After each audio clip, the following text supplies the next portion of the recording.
Ezra 9 and 10. Ezra 9. After these things had been done, the leaders came to me and said, "The people of Israel, including the priests and the Levites, have not kept themselves separate from the neighboring peoples with their detestable practices, like those of the Canaanites, Hittites, Perizzites, Jebusites, Ammonites, Moabites, Egyptians, and Amorites. They have taken some of their daughters as wives for themselves and their sons, and have mingled the holy race with the peoples around them. And the leaders and officials have led the way in this unfaithfulness." When I heard this, I tore my tunic and cloak, pulled hair from my head and beard, and sat down appalled. Then everyone who trembled at the words of the God of Israel gathered around me because of this unfaithfulness of the exiles. And I sat there appalled until the evening sacrifice. Then, at the evening sacrifice, I rose from my self-abasement, with my tunic and cloak torn, and fell on my knees with my hands spread out to the Lord my God and prayed, "I am too ashamed and disgraced, my God, to lift up my face to you, because our sins are higher than our heads and our guilt has reached to the heavens. From the days of our ancestors until now, our guilt has been great. Because of our sins, we and our kings and our priests have been subjected to the sword and captivity, to pillage and humiliation at the hand of foreign kings, as it is today.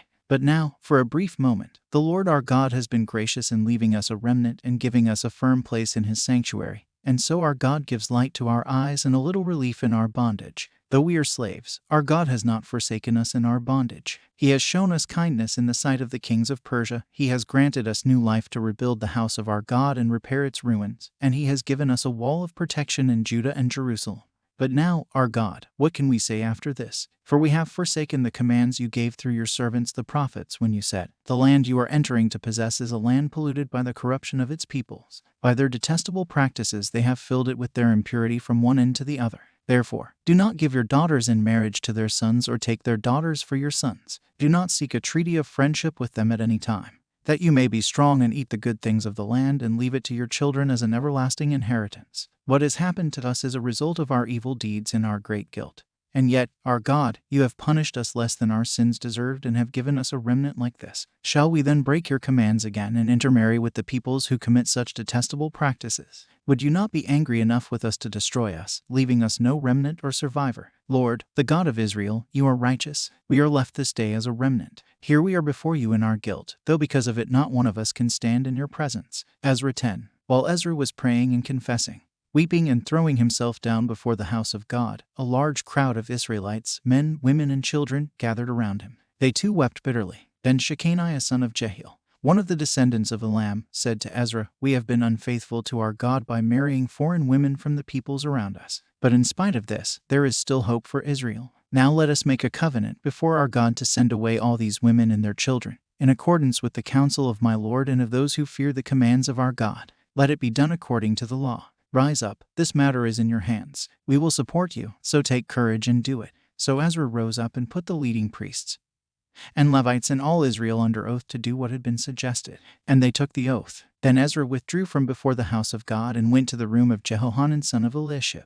While he was there, he ate no food and drank no water, because he continued to mourn over the unfaithfulness of the exiles. A proclamation was then issued throughout Judah and Jerusalem for all the exiles to assemble in Jerusalem. Anyone who failed to appear within 3 days would forfeit all his property, in accordance with the decision of the officials and elders, and would himself be expelled from the assembly of the exiles. Within the 3 days, all the men of Judah and Benjamin had gathered in Jerusalem.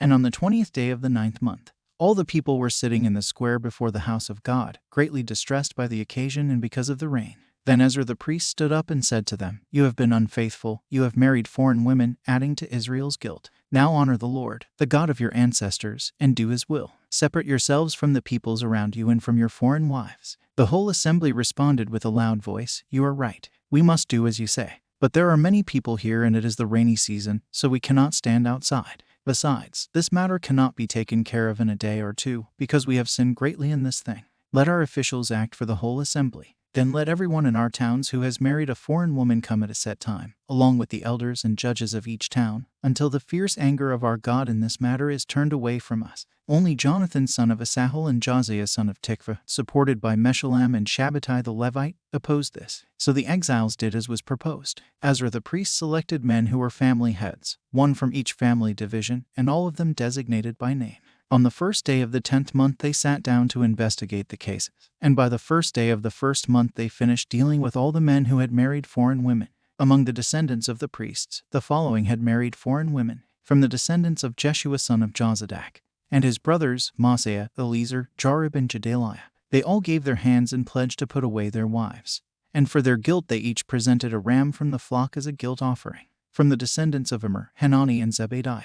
From the descendants of Harim, Maaseiah, Elijah, Shemaiah, Jehiel, and Uzziah. From the descendants of Pashur, Elionai, Maaseiah, Ishmael, Nethanel, Jozabad, and Elasa. Among the Levites, Jozabad, Shimei, Kaliah, Pethahiah, Judah, and Eliezer. From the musicians, Eliashib. From the gatekeepers, Shallum, Telem, and Uri. And among the other Israelites, from the descendants of Parash, Remiah, Isaiah, Malchijah, Mijamin, Eleazar, Malchijah, and Benaiah. From the descendants of Elam, Mattaniah, Zechariah, Jehiel, Abdi, Jeremoth, and Elijah. From the descendants of Zadu, Elionai, Eliashib, Mattaniah, Jeremoth, Zabad, and Aziza. From the descendants of Bebai, Jehohanan, Hananiah, Zabbai, and Aphli. From the descendants of Bani, Meshullam, Malach, Adiah, Jashub, Sheel, and Jeremoth. From the descendants of Pahath Moab, Adnah, Kelal, Benaiah, Maaseiah, Mattaniah, Bezalel, Binui, and Manasseh. From the descendants of Harim, Eliezer, Ishijah, Malchijah, Shemaiah, Shimon, Benjamin, Malach, and Shemariah.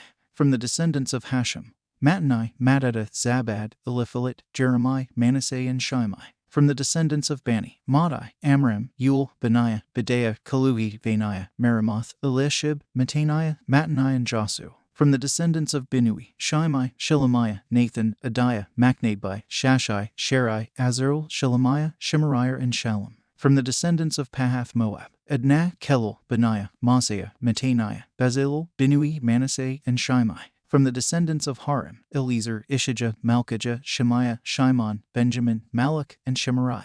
From the descendants of Hashem, Mattenai, Mattatha, Zabad, Eliphalet, Jeremiah, Manasseh, and Shimei. From the descendants of Bani, Maddai, Amram, Yul, Benaiah, Bedaiah, Kaluhi, Vaniah, Merimoth, Eliashib, Mattaniah, Mattenai, and Josu. From the descendants of Binui, Shimei, Shelemiah, Nathan, Adiah, Machnadbai, Shashai, Sherai, Azarel, Shelemiah, Shemariah, Shallum, Amariah, and Joseph. From the descendants of Nebo, Jael, Mattathiah, Zabad, Zabina, Jaddai, Joel, and Benaiah. All these had married foreign women, and some of them had children by these wives.